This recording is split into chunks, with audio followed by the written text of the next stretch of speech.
ಮಾಜಿ ಮುಖ್ಯಮಂತ್ರಿ ಬಿಎಸ್ ಯಡಿಯೂರಪ್ಪರವರು ತುರುವೇಕೆರೆ ತಾಲೂಕಿನ ಮುದಿಗೆರೆ ಗ್ರಾಮದಲ್ಲಿ ನೊಣವಿನಕೆರೆ ಮಠದ ಕರಿಋಷಭ ದೇಸಿಕೇಂದ್ರಿ ಸ್ವಾಮೀಜಿಗಳ ದಿವ್ಯ ಸಾನ್ನಿಧ್ಯದಲ್ಲಿ ವೀರಭದ್ರೇಶ್ವರ ಮತ್ತು ಭದ್ರಕಾಳಮ್ಮ ನೂತನ ದೇವಾಲಯಗಳನ್ನು ಲೋಕಾರ್ಪಣೆಗೊಳಿಸಿದ್ರು.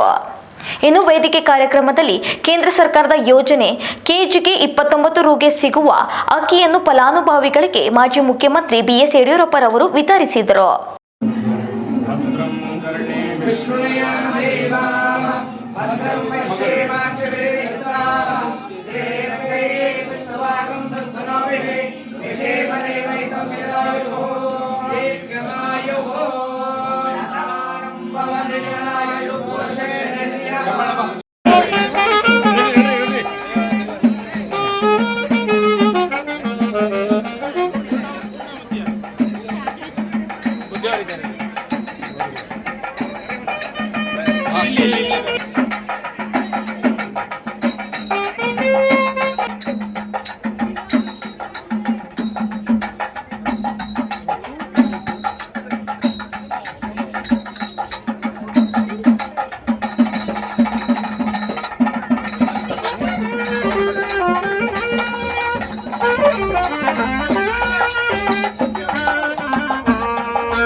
ಕಲ್ಯಾಣ ಕರ್ನಾಟಕದ ಕನಸು ಸಾಕಾರಕ್ಕೆ ಶ್ರಮಿಸಿದ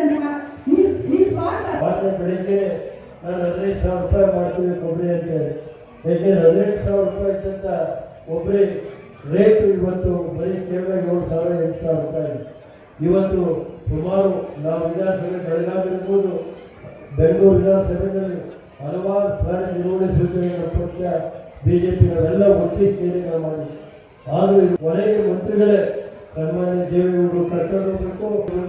91ನೇ ವಯಸ್ಸಲ್ಲಿರುವಂಥ ದೇವೇಗೌಡರನ್ನೇ ಪ್ರಧಾನಮಂತ್ರಿಗಳ ಹತ್ರ, ಕೇಂದ್ರ ಕೃಷಿ ಸಚಿವರ ಹತ್ರ, ಮತ್ತೆ ನಮ್ಮ ರಾಜ್ಯ ಸಚಿವರಂತೆ ಶೋಭಾ ಕರಂದ್ಲಾಜೆ ಕರ್ಕೊಂಡು ಹೋಗಿ ದೇವೇಗೌಡ ಒಂದು ಹೇಳಿದ ಮೇಲೆ ಪ್ರಧಾನಮಂತ್ರಿಗಳು 3 ನಿಮಿಷದಲ್ಲಿ ಇವತ್ತು ನಫೆಡ್ ಮುಖ್ಯನ ಇವತ್ತು 1.5 ಲಕ್ಷ ಕೊಬ್ಬರಿನ ಖರೀದಿ ಮಾಡಬೇಕು ಅಂತ ತೀರ್ಮಾನ ಮಾಡಿದ್ರು.